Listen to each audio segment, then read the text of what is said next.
Well, we're back again, and again, just the reminder: if you look down below the video, we got the section for it's got this meeting is indexed. It shows the chapters, and then it shows there's a link out to our uh, website, the YouTube page that has all these videos for the last 3 years, and then I've got an index for this meeting for 3 years, and I got an index for ROS agriculture, which is the previous stuff, and I got about 3 years on that one. And I thought we had a couple more links in there. I can't think what they are right offhand. So anyway, you can look at that stuff.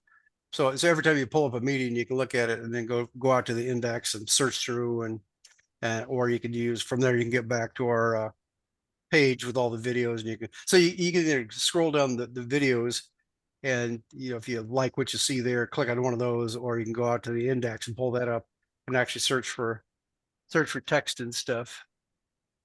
So that's all I got to say about that, I guess. So I was going to say one more thing. Oh, so last week I said I'll definitely commit to doing this whole thing with connections and jumpers and everything. And so this morning I got up that, well, I haven't done that again. So I was telling these guys before we started recording that I'll probably just stop committing to doing stuff because I don't seem to be doing anything. So I'll quit saying I'm going to do it if I'm not going to do it. So if I do something, then when the meeting shows up, I'll tell you what I've done. And I don't think I've done anything robot related other than I was digging through a couple of boxes and then some fun stuff turned up. So that's about all I've done on robot stuff. So I think that's all I got to say. So we'll say, does Al have anything he wants to say? Just a little bit. Bob, I saw your posts and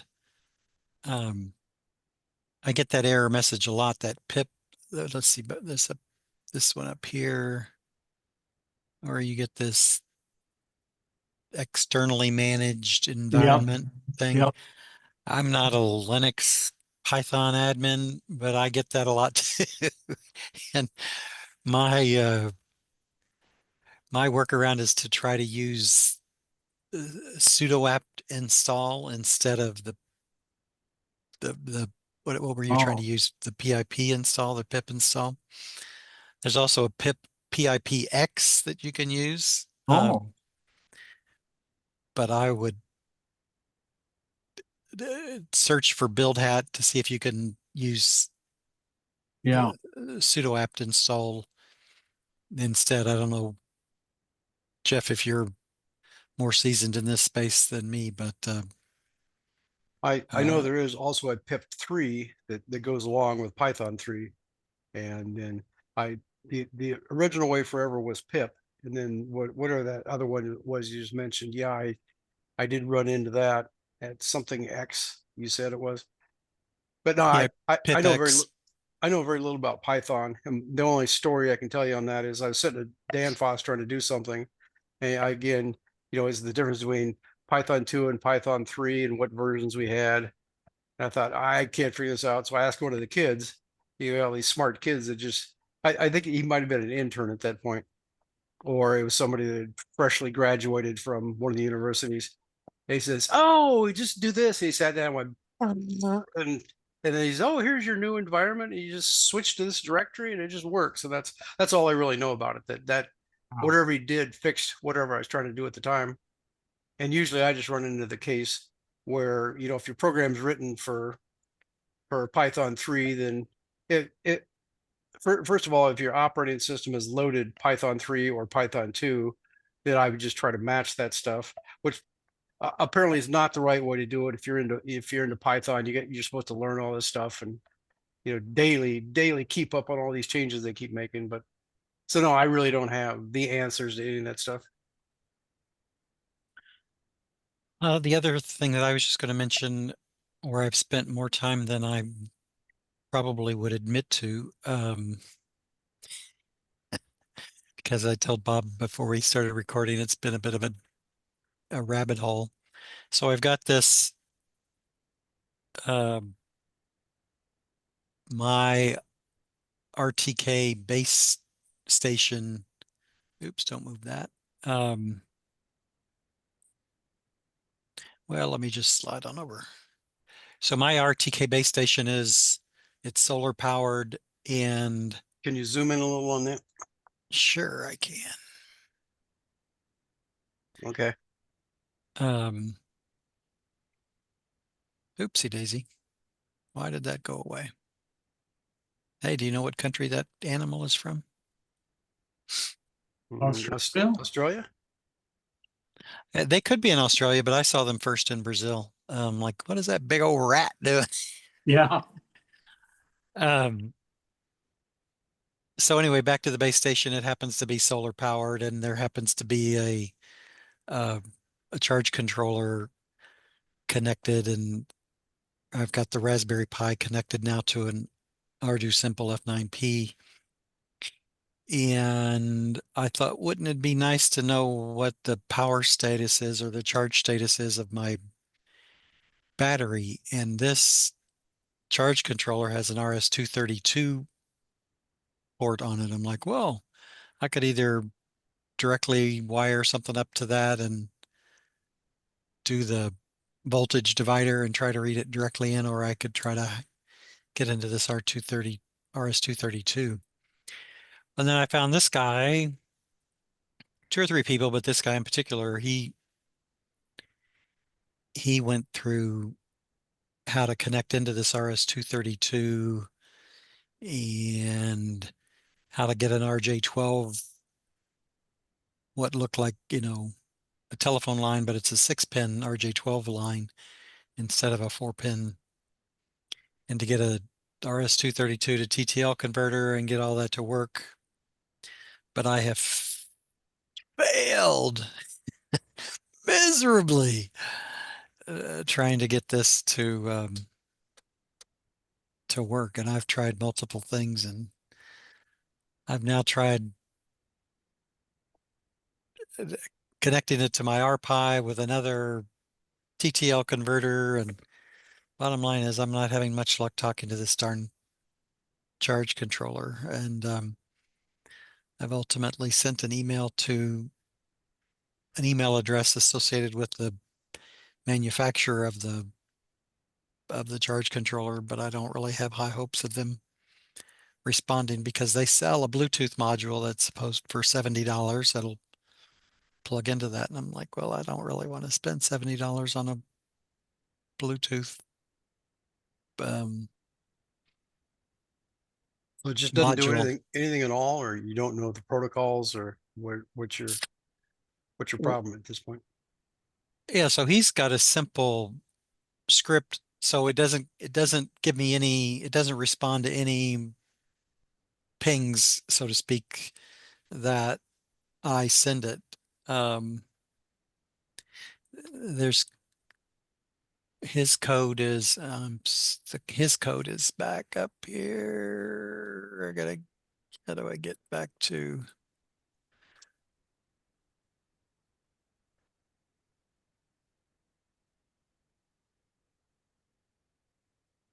So it's got this address. You set up the serial, and the actual um,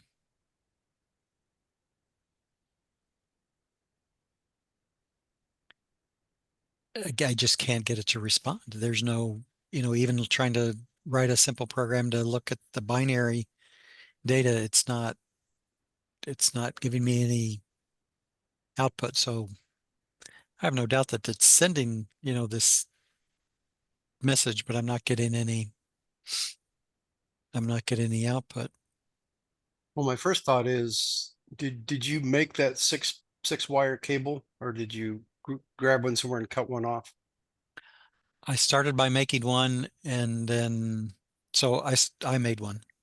So I took Um, yeah, I looked at that picture they were showing that showed the connector, and you could see through it what colors they were. So possibly you flipped it 180 degrees when you put it in to crimp it, or put out on the web page where they were showing those pictures. That's something that popped into my head. And you could go back and find, yeah, that one right there. So you can tell which direction the cable's put in. So whether you're looking at it from the top or the bottom, it can go in either way. So you got to make sure that it's by looking at those gold pins looking in your face, and then look at the wires. Does it go yellow, green, red, black, white across like that, or did you flip it and they're in the other direction? Yeah, Another thing you get to verify that at the other end of the cable, do you just have wires coming out the other end, or do you put another connector on there? You just have wires coming out. Go back to your schematic where it says this is VCC and this is ground, and put your voltmeter on and see if they're in the right place on the cable, and that'll tell you whether the cable's right way or if it's backwards. yeah, these so I bought an RJ12 cable. The colors match exactly. So white, black, red, green, yellow, blue. Can't really see the blue there, but there's one there. Um, and they connect into these pins. So, and I thought, well, maybe, and I'm getting continuity between, these pins and these pads, and there's no short between the pads. And I've even gone so far as to say, well, maybe my version of the Renogy is different than his, and maybe they started from the other side. So, um, as another test, I tried to use the three pins on the what is the right on this image, but originally I matched his wiring exactly. So before I said you could put a voltmeter on there and check it. Well, I see you don't have, if it's just got ground, transmit, and receive, you don't have a power to look at there. The other thing is if you put a scope on that transmit line coming out of the box, it might, when it first powers up, it might say something, but I think we've already discussed that most people don't have scopes laying around.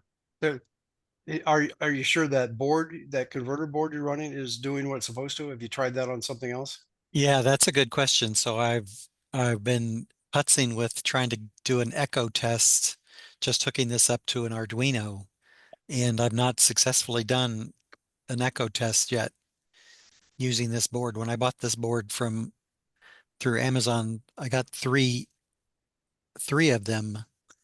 I mean, so it's possible all three of them are bad, but I have not been able to successfully.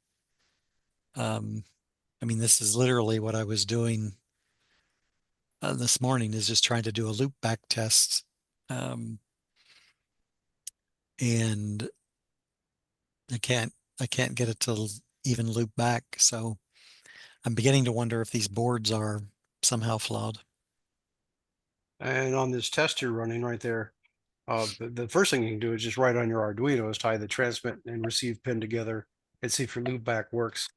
And then tie those wires to your converter board, and then tie your transmit and receive line together on the output of that. And if you can't even get anything coming off your Arduino, then it could come back to the fact that when they made the Arduino boards, is it an Arduino or are you running a Teensy on the thing? I literally went back to basics. I went to an Arduino Uno. Because on that one, the UART is shared with the USB port, so you got to be careful that it may or may not talk for you. So that's why just jump it right there on the board, right on the Arduino board, the transmit to receive pin, and run this test you've got right there and see if that will talk to you. If not, then there's a problem with the way the Arduino is set up. And then as I said, then the next test is wire your Arduino to your converter board, and tie the transmit and receive pins on the output of that together. So if the first one works, then go through that to see if your converter board's working. And most people have like 10 or 20 different of these converter boards laying around. So you just try a different converter board. If you got another one handy, that'd be another thing to throw into the mix. And back on Yeah. your box you're trying to talk to, it could be as soon as you power that up, it'll spit out some kind of message. And you could even put a resistor and LED across what it says is its transmit line coming out. And when you first turn it on, see if that does anything, puts out, you can wire the LED either direction and see if it, because depending on whether it's, active high or active low, you might hook it up and say, no, it's not saying anything, but it might be your LED might be backwards to see that. But if it's actual RS-232, it's probably it's gonna light up somehow if anything's working. Did you check any voltages like the transmit pin coming out of this box? Did you put a voltmeter on it and see what that says? I have not tested the voltmeter on this coming out of this yet. So So I what think would you coming look out for? on, since it's RS-232, it's going to go plus and minus. So probably with it sitting there idle, not doing anything, it's probably going to be like a minus 5 or -10 or -12, whatever voltage you run at. I think if it's not saying anything, it'll be like say -5 all the time, and then when it sends a message, then it's going to go to +5. So it's going to switch back and forth between those. So that's why, if, as I say, put an LED on there with a LED and resistor across there, and if the box is putting anything out, you can see the LED flicker. And if And it's then idle at a negative, so first I'm assuming you would put it on the transmit line, the LED. uh well, on your back on your charge controller, do they tell you there where the pins are, which ones transmit and receive? Because you're probably gonna have to swap those between the charge controller and your converter board. The transmit on your converter board should go to receive on your controller board. Um, Hold on a second. My son wants to tell me something. Okay.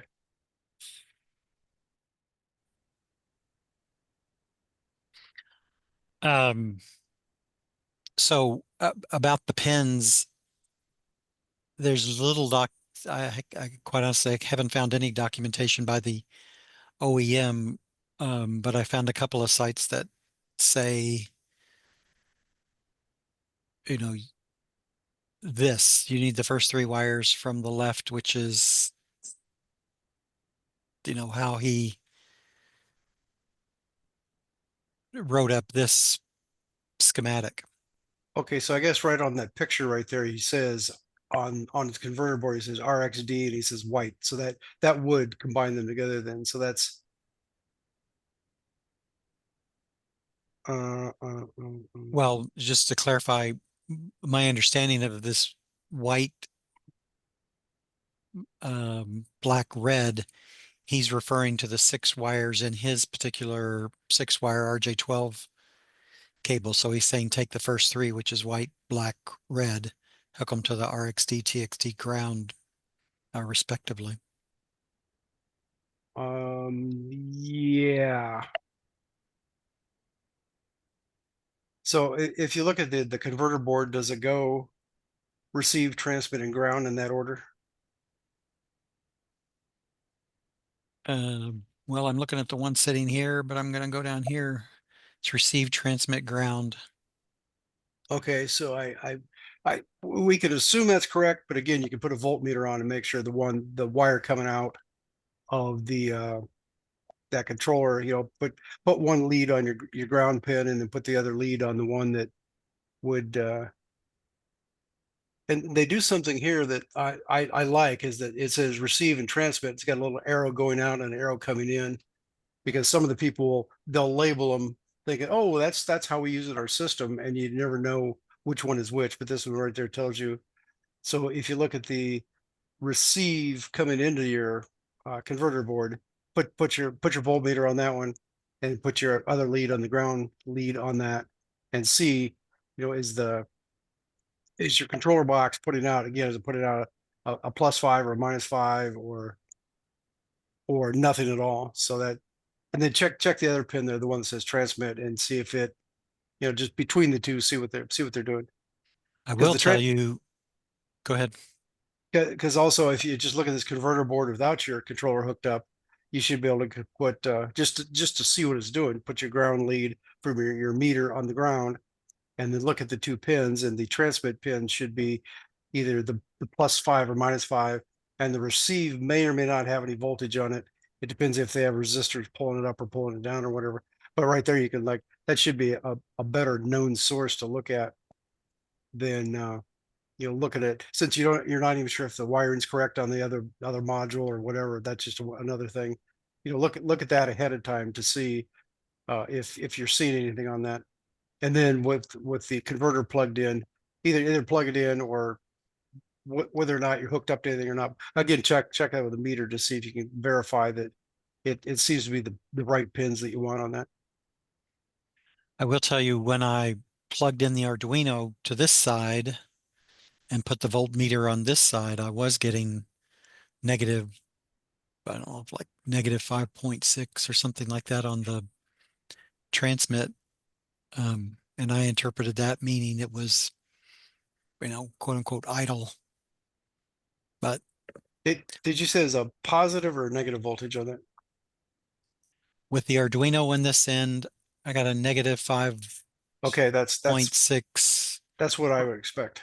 on this TXD. I got 0 on the RXD, again Okay, with just the Arduino sitting over here. right.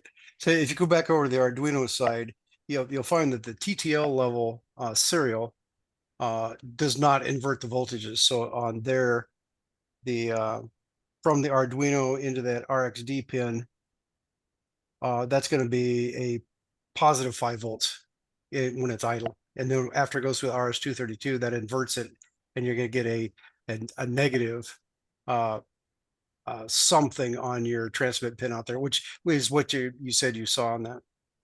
So that's a reasonable thing. And if you want to try this thing with the LED, since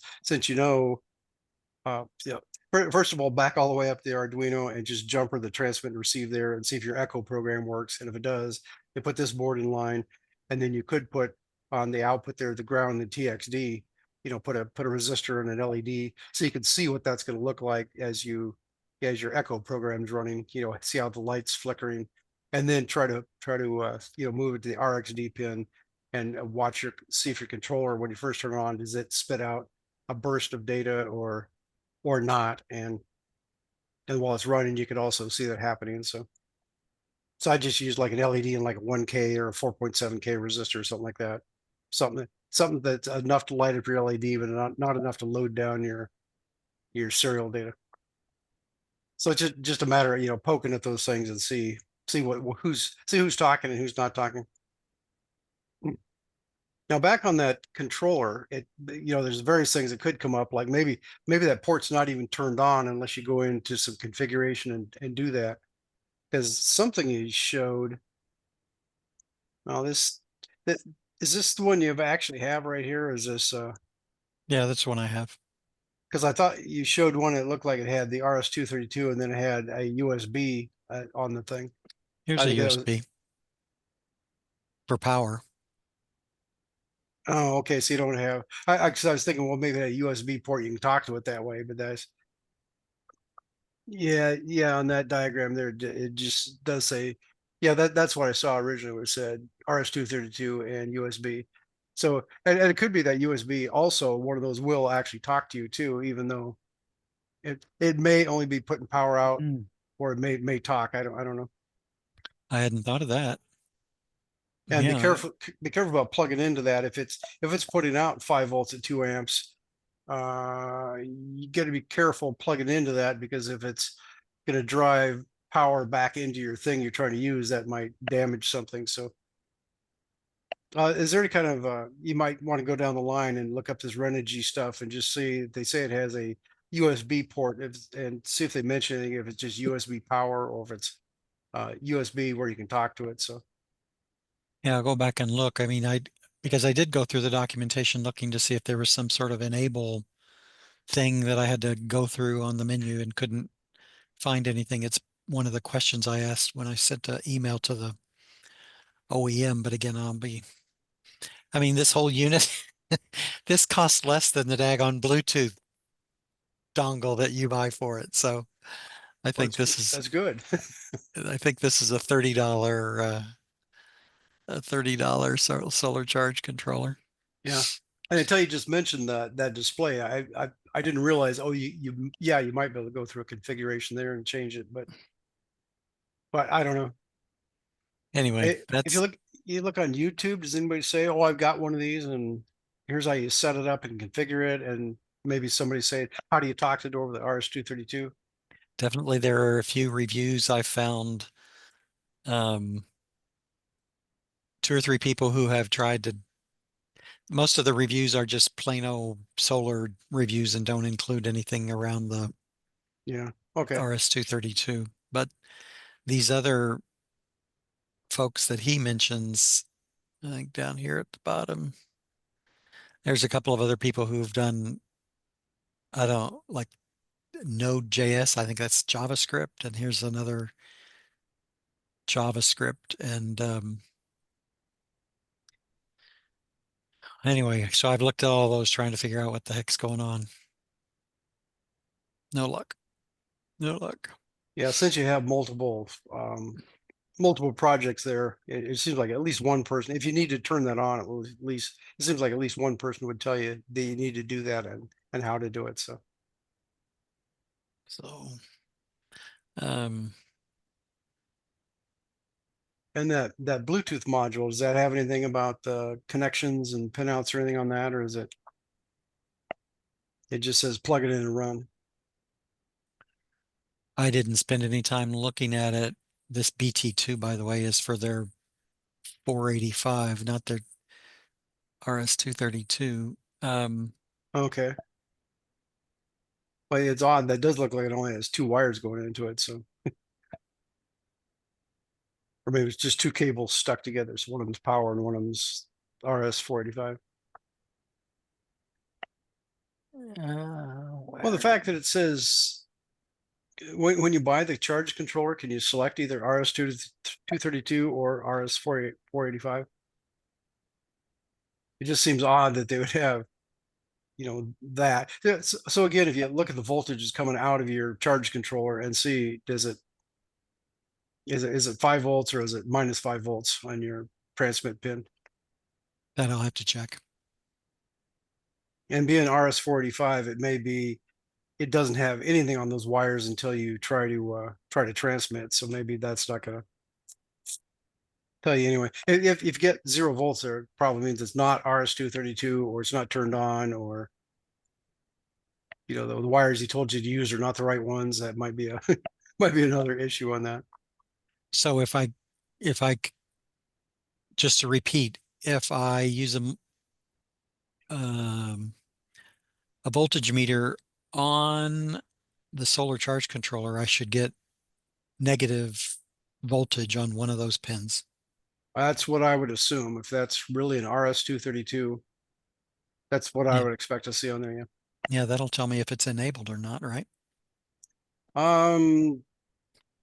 Not necessarily. They may leave the hardware part of it turned on. They just don't have it talking in the software. But yeah, it'll tell you if it's no, I don't know if it'll tell you whether it's enabled or not, because that might just be active all the time. They just don't talk to it if it's not enabled somehow in your menus or whatever. Here you go, Bob. I think Jeff Oh, told me to buy a $500 oscilloscope. I think that's what he said. sure. Just what the heck? Get one of those Bob was looking at. I think they were down like 130 or something on those little pocket scopes.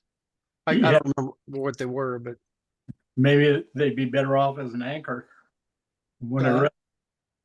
that could be. Well, Anyway. I do have one of these cheap digital logic analyzers. Would that do me any good? It's expecting, like a 0 to 5 volts or 0 to 3.3 volts, and not. I don't know if the negative voltage would hurt it or not. So Got it. I've got a couple of the old Radio Shack logic analyzers. I wonder if those would work. what does a Radio Shack logic analyzer look like? Let's see. Like one of the logic probes or a Yeah, the probes. you'd have to look that up and see. It might say right on the silk screen right on it, tell you what the voltage levels are it's looking for. Oh, okay. And otherwise, maybe there's still enough stuff around. You just go out and search on the internet and say, I've got a Radio Shack such and such, and see if anybody will have any information on it or tell you how to use it. Or you Okay, could say, you can put in and say Radio Shack, whatever the thing's called, and then say voltage range and see sure. what turns up. That'd be another thing to do. Okay, But see, this comes back to the point, we should come up with just a cheap little quick way to, figure out an input buffering circuit that we can just put on a little like Arduino or some kind of ARM processor, and that way you can just use that instead of having to go out and buy an oscilloscope just something simple like this. Yeah, you should be able to make up something fairly easy to make it do that. But I'm not going to commit to that. I'm not going to say I'm going to have that working by next week. So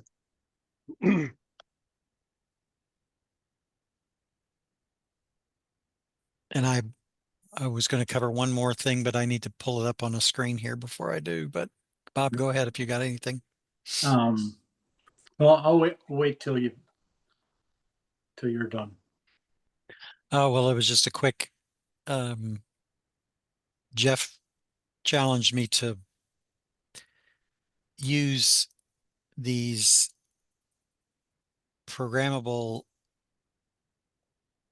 LEDs, and I found these things to make it easier to connect them up. So I splurged and spent $9 on these little connectors to try to make it easier for me because I was having trouble getting the solder to stick on my LED strip that I had. So anyway, I just thought a little bit more about the LED strips and trying to use that for the andon can you post a link to light. that Sure. or scroll to the top so I can get the description, and then I can spend 10 minutes searching it up? Don't want you to have to spend 10 minutes searching it up, but I got to copy it to a text editor so I don't get all the gobbledygook unusable stuff in where did chat go? There it is.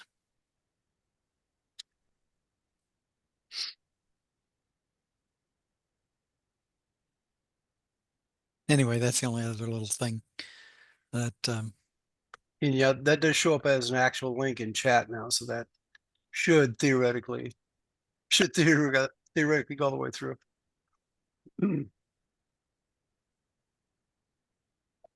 that's it for me. Another thing on those connections, I was looking up digital clocks where people would cut those strips off and then make a 7-segment display by putting I suppose 7 of those together to make a 7-segment display. So they do that, and they have wires. They run 3 wires from this one to that one to that one. And I noticed another guy was building it, and he was 3D printing it, so he had a little more expertise, or a little more simplicity there. And what he did was he put the strip on its side, so instead of laying out like this, so you can see the LEDs right in front of you. He turned it this way, so the LED was sticking out the side of it.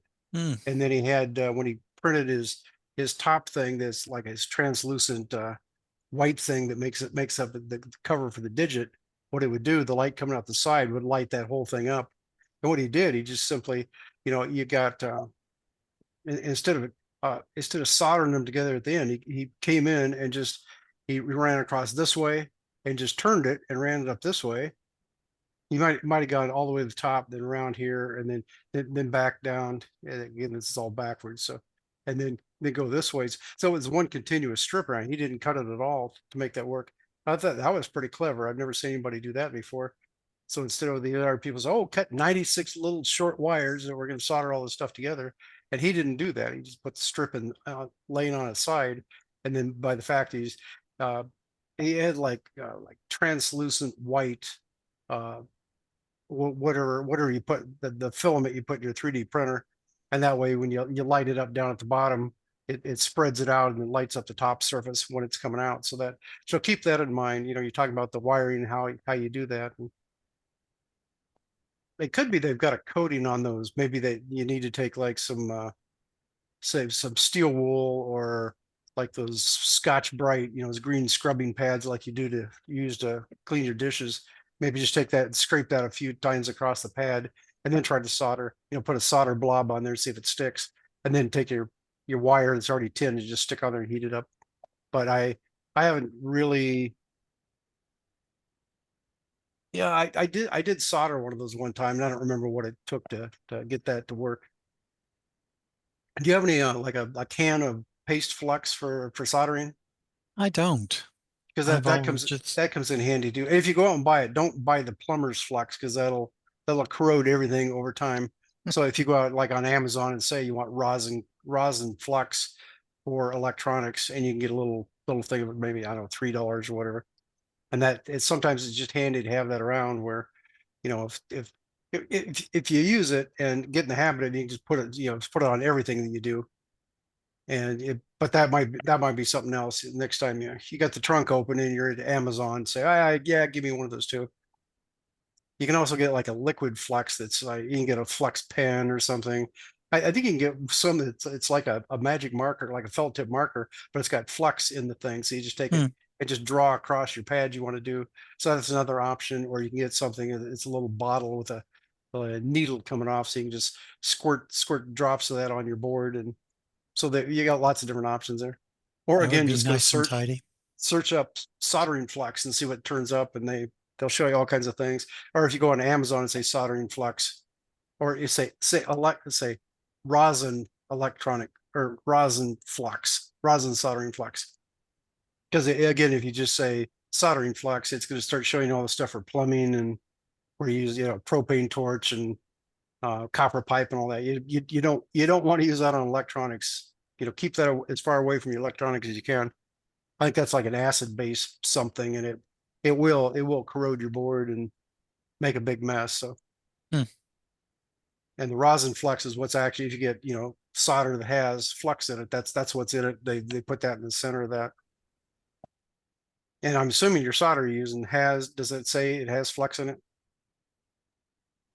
It's that like 60-40 stuff. I think Well, I forgot. Well, it is 60-40, but look on the end. If it's on a roll, look on the end and say, does it contain rosin flux in the thing? Because you can actually buy solder that has no flux, but it's sometimes just easier to have extra flux to put on. It just just does a better job of soldering if you do that. So that's just more things to keep in mind. Got it.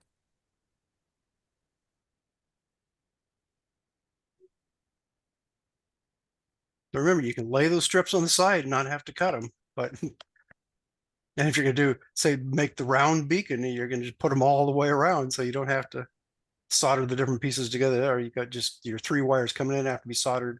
Or if you cut the end off, it's already got the wires soldered on. You've got the wires and a connector all ready for it. So, but yeah, as soon as you cut it, you have to do something to hook those back together. Yeah, I can't seem to find a long strip. I just have a couple of pieces that were previously cut. So that's what I'm dealing with. Okay. Oh, just another thing that, I was saying I was going to make a video on jumpers. And just last night when I was digging through YouTube, it says, oh, here's a video on how to use a proto board. And I thought, hey, that's the other thing that's valuable. If you're going to make up any documentation, it point to all these other people's links where they're talking about the same thing, and then you don't have to repeat it. You don't have to do anything.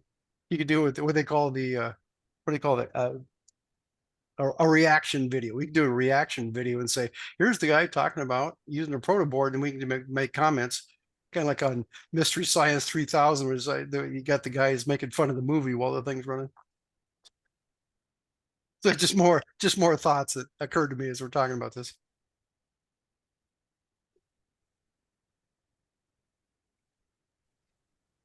Over to Bob. Oh, okay.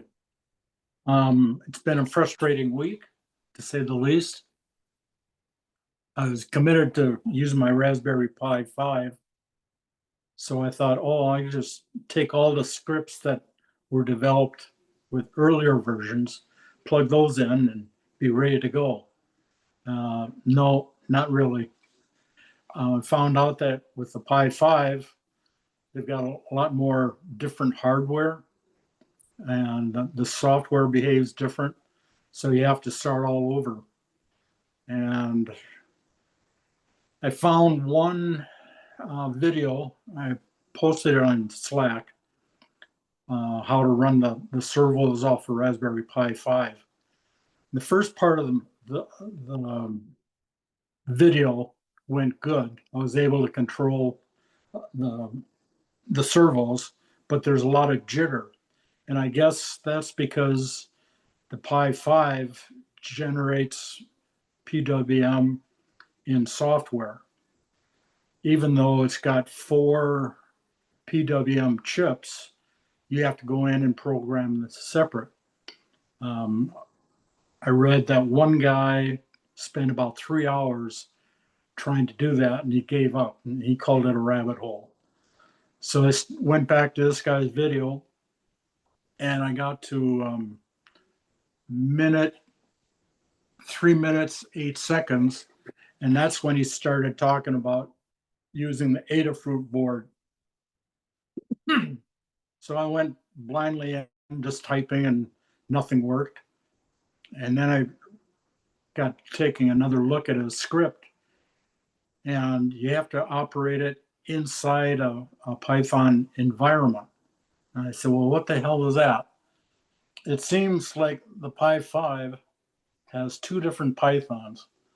There's a global Python for the system, and then you have to use a Python within an environment. So one thing led to another. Every time I plug something in, I get an error message. Now, eventually, I started reading what the error messages mean. Like the one message says, this is controlled by an outside source or whatever. And that means you have to set up the environment and then call that into the environment. So anyway, I went through it maybe 20, 30 times trying to step through it.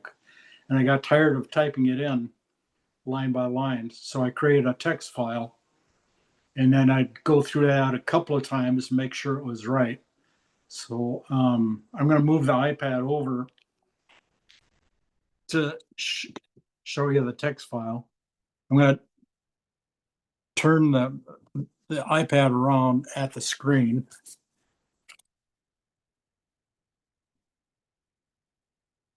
I hope, anyway. Something's wrong here. Okay, here we go. I'm going to put that over here. Now I'm using just some blue tape to temporarily hold it in place. So hopefully you can see on the left part of the screen, it's just a plain old text file.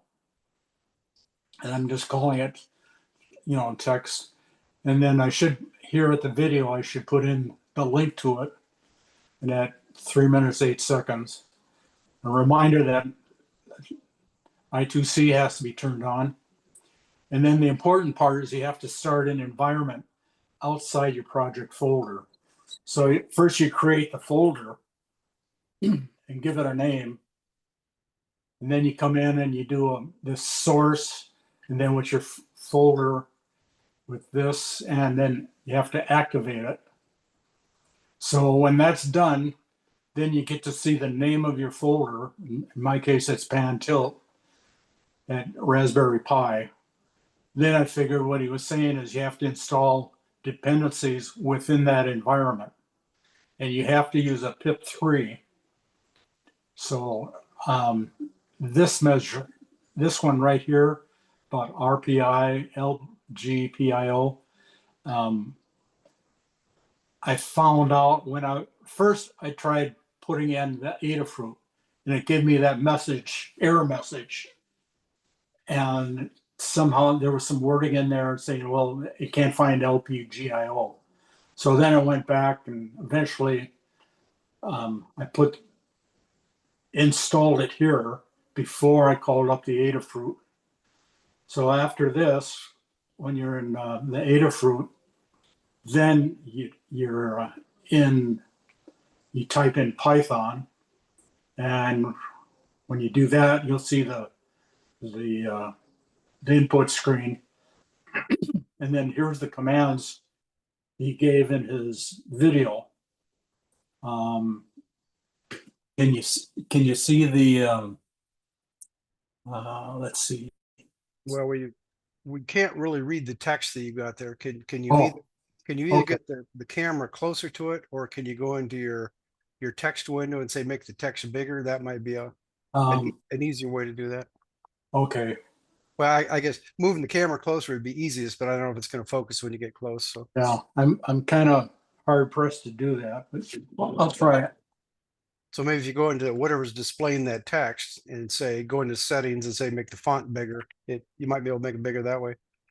On Linux, you could just do a Control Plus and it makes the text Oh. bigger, zooms in on it. But I don't know since you're running Macintosh stuff. Yeah. Or no, that's Raspberry Pi. You're Yeah. talking to, right? So you could just try, make sure you click on that box and just do Control Plus and see if that makes the text bigger. Oh, Unless you don't have a keyboard hooked up. how's that? No. Okay. Try doing that again. See if it should be each time you hit it, it zooms in one more level. So Oh, okay. although it looked like it would just switch into a different mode. So Yeah. Well, I'll post them on Slack. Over here, the commands are kit.servo, and then you put in a 0 for one, a 1 for the second servo, and then this just uses angles. So then you could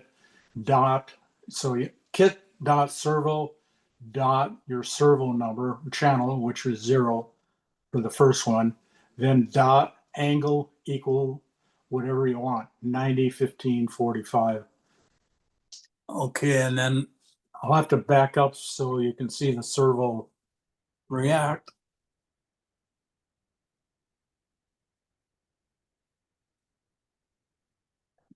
So what I'll do is I'll just come over off that text, copy it, and then come over to the terminal, paste it, and then I'll hit enter, and it moved the servo.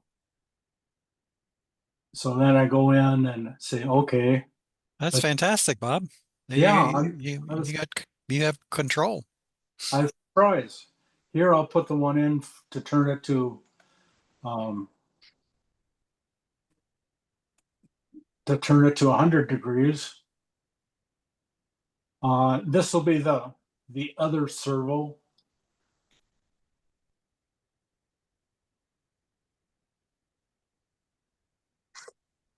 So it drops it down. I think I better use a different angle. So I'm going to use 10 degrees and paste that in. And whoops, I'll backspace 10. So it did react, the servo did react. So all your jitter went away that you were seeing? yeah, now it's rock solid. And that's because the Ada Fruit board generates the pulse width. The only disadvantage of that is it'll only work for one frequency. So all of the 16 channels that you have to run at the same PWM frequency of 60 or whatever your servos are.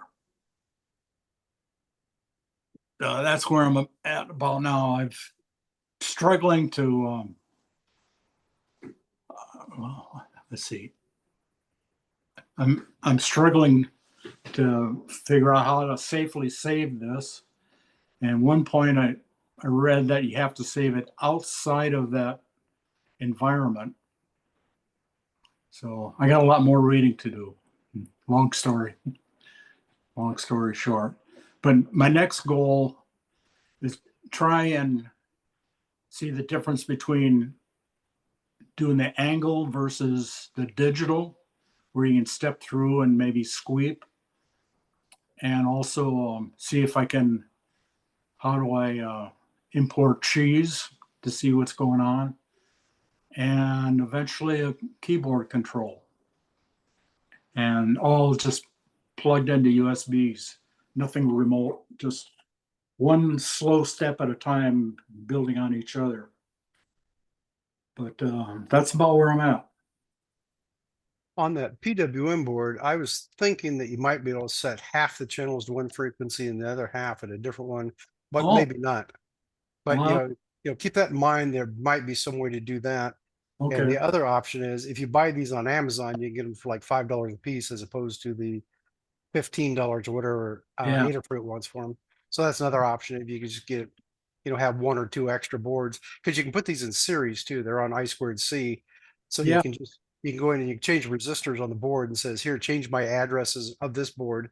So you just hook two of them together with like 3 connections, and then back in your code, you just have to tell it, you got the addresses for the first board or the addresses for the second board that you send out. So you can run more than one board at a time if you need to. So that Yeah. way, if you want one board running at one frequency, another board running at the other frequency, you could do that. Yeah, just have dedicated boards. Yeah. Yeah, I'll look into that. And you're talking about saving stuff, and like one of the best things you can do is just start up whatever it takes to get the stuff running, and just put like 2 or 3 lines of code on the screen, or just put comments or whatever, and then practice, saving that and seeing, without getting a giant program and say, okay, now this either Yeah. saves or I lose it, go through and do the steps on something small that you don't care about at all. Just type in, Right. crap on the screen and say, try to save that, and then exit out and come back and you retrieve it. So that's going to save you a lot of time too, as opposed to, Oh, yeah, um, makes a lot of, yeah, because you get this big program out there, you say, okay, now I'm going to save it and then come back the next day and it's gone. Yeah. That's not going to help you out at all. So, right. or just to be paranoid right up front, if you've got stuff, you can pull it up with your editor, just go through and copy the whole thing and just paste it into a text file somewhere, just so you don't. So if it does screw up, you can just pull that out and paste it back in later. So Yeah. The other question I have, I thought I read someplace that you have to store the program outside of the project folder, outside of the environment. But I got to read up more on that. So if you call up that program, then it must call up the environment, and then you have to put the program, somehow it puts it in the environment and work. So anyway, and I haven't played with that stuff that you just said, where you have to, load it up and put it into the environment. And what I found was this whole environment thing is because they screwed up Python so bad, is they kept changing it over time. They just said, oh, well, we'll create this extra quote environment to store it in. And it turns out I was able to make it work without doing that by, various things. You got the difference between Python 2 and Python 3. When you load the operating system, it comes with one or the other. And just by manipulating my Python, but to take an old Python program and run it under Python 3, you just have to go to the top and say Python 3 at the top of the thing, so it doesn't complain. And then if you're lucky, all the instructions will still work, and everything works. So I've only done that environment thing once, because I was forced to with some random example I had or whatever it was. I'll have to But try that. but anyway, if they're telling you this is the way you have to do it now, it's probably best to figure out what they're telling you and go with that. Now, when you switch over from your Raspberry Pi Debian stuff, bookworm, is that what you keep calling that? Yeah. Whatever they call it. If you switch from that over to Ubuntu to run ROS stuff, I don't know if that's all going to work exactly the same. Turns out Ubuntu is supposed to be based on Debian, and the Raspberry Pi stuff is also based on Debian. So it could be that, they'll work the same on both operating systems. So, but yeah, I guess you'll find out when you get that far. Yeah. Don't know what I don't know. Yeah. And a lot of stuff until you try it, you're gonna say, oh, gee, that's not what I expected. So you have to go back and, again, track it down again to see what's happening. So, Okay. Yeah, I'll post this on Slack. See if I can get some of it. Yeah, I'll post it on Slack. That way you can see both. okay. And a comment for Al, we backed up Slack here, I don't know, almost a month ago or whatever. And Mhm. you would put in a calendar reminder for everybody. Hey, can you do that again? I'll try to figure out how to do that and see if I can get a calendar reminder. 'Cause right now I have no idea when that happened. I know where the dates are because if I go out and look at my well, I was gonna say if I go look at it out on the internet, but I can't because I've been too lazy to upload that stuff. But I can look on my thing and it'll tell me, what the dates were. So, and I number one, we have to find and figure out which computer all that stuff was on. It's probably on the one I'm on right now, but anyway, or if we go out to Slack and say, go to the place where you back up the stuff, it'll have a record of what the last one was, and it gives the start date and end date on that. So we have to catch it before 3 months from our end date that we did on this last one.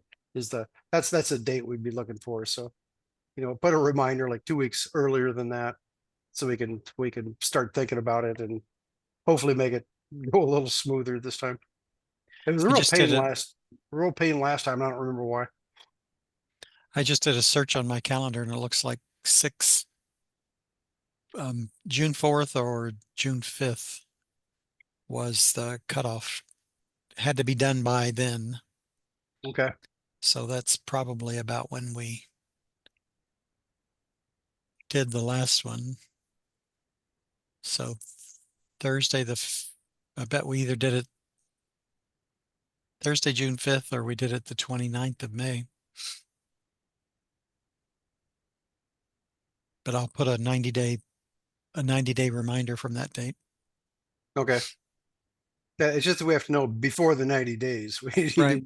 need like Yeah. 80 days or whatever. So, because as Bob says, you're going to post that to Slack. Then if we don't back it up, we would lose that. So we Yeah. just have to make sure we catch it. Yep. And I don't know that I have anything else. I'm good. Oh, back to Bob's situation where he tried it on his Raspberry Pi. I didn't expect that to work because you're running a non-real-time operating system on that, so it's not real concerned about the timing on stuff. And but I think on the Raspberry Pi, maybe even the 4, they did add extra hardware, so they moved the GPIO functions from the processor into an extra chip. So I thought that might have solved those problems. But from your experience you just had, I'm guessing that did not solve the problems. But the other thing is, by moving it off onto something else that doesn't, it's dedicated to doing that, and whether you do it on that PWM board or, I was asking last time, do you have like an Arduino or something laying around? By putting it onto just a small board with just a microcontroller that doesn't have a big operating system, and you basically you're in full control of what's going on. Plus, like a microcontroller will have built-in hardware to do built-in hardware timers, and that way it gets around all this stuff with the jittering and all that kind of stuff. So Okay. as you move on, eventually we could probably say, well, here, get this board. This will take care of most of your problems. There's another whole thing about which little board you pick and how smart it is and how many peripherals it has and all that kind of stuff. So, but apparently going to that PWM board is fixing your problems, and I'm assuming while that's running, you could run up to 16 different servos. Right. Say set this position, and it'll just hold it there forever. So that should take care of what you're doing right now on that. Okay. What boards would you recommend? Well, we should stop and think about that sometime when you get ready to do that, because I can tell you something off the top of my head and it probably won't be what you need. So, Okay.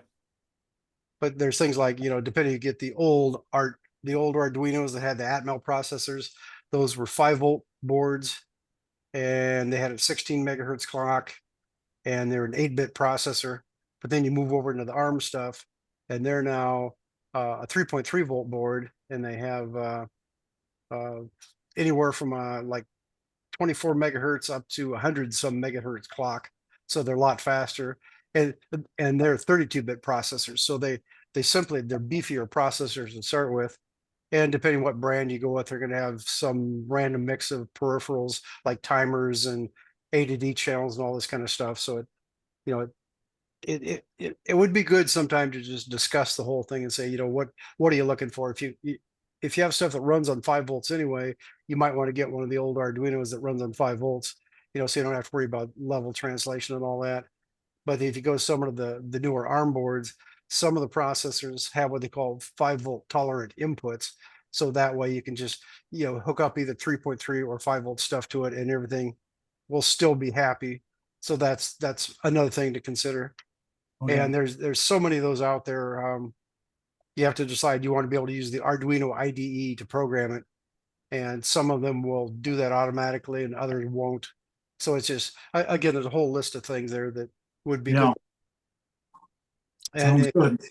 And if I do a search on YouTube, I can probably find, 100 people recommending boards and telling you why you should get it. So it's always good to have a whole list of links and say, Sure. and if you put a link and then do your own evaluation, say this is good at explaining this, and then somebody can go watch that, or maybe a whole section say this tells the difference why you want to pick between a 5 volt or a 3.3 volt processor, and then put a bunch of links and say this is the difference between the Atmel AVRs and ARM, and then put a bunch of links. So that might be a handy way to do that too. Okay. And